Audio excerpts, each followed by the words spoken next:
Champions ট্রফিতে এসে রীতিমতো মুসাফির বা পর্যটকের ভূমিকায় যেন নিউজিল্যান্ড। এবারের আসরে ফাইনালিস্ট দলটি এই মুহূর্তে দুবাইয়ে অবস্থান করছে। এর আগে নিউজিল্যান্ডকে ভ্রমণ করতে হয়েছে 7,000 কিলোমিটারেরও বেশি। বিপরীতে ফাইনালের মহরণে তাদের প্রতিপক্ষ দুবাইকে ঘরবাড়ি বানিয়ে ফেলা ভারত। 2025 চ্যাম্পিয়ন্স ট্রফির মূল আয়োজক দেশ পাকিস্তান, যেখানে লাহোর, করাচি, রাওয়ালপিন্ডি 3 স্টেডিয়ামে ছিল এই প্রতিযোগিতার ম্যাচ। তবে ক্রিকেট দুনিয়ার বড় নাম ভারত পাকিস্তানে খেলতে অস্বীকৃতি জানানোর কারণে তাদের সব ম্যাচ হয়েছে দুবাইয়ে। একইভাবে ফাইনালটাও তাদের কারণে লাহোরের পরিবর্তে সেখানে হচ্ছে, যার অর্থ পুরো টুর্নামেন্টে একবারও নিজেদের অবস্থান থেকে সরতে হয়নি রোহিত শর্মার দলকে। বিপরীতে নিউজিল্যান্ডকে আসরের 5 ম্যাচের জন্য যেতে হয়েছে 4 স্টেডিয়ামে, ভ্রমণ করেছে 7,150 কিলোমিটার।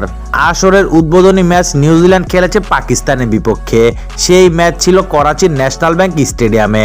পরের ম্যাচ বাংলাদেশের বিপক্ষে, সেটি হয়েছিল রাওয়ালপিন্ডি ক্রিকেট স্টেডিয়ামে। তৃতীয় ম্যাচের জন্য নিউজিল্যান্ড দল উড়াল দেয় দুবাইয়ে, সেখানে তাদের প্রতিপক্ষ ছিল ভারত। এরপর সেমিফাইনালে খেলতে তাদের ফের যেতে হয়েছে লাহোরের গাদ্দাফি স্টেডিয়ামে।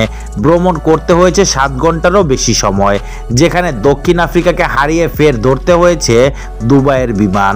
সব মিলিয়ে 5 ম্যাচের জন্য তাদের ভ্রমণ 7,000 কিলোমিটারের বেশি।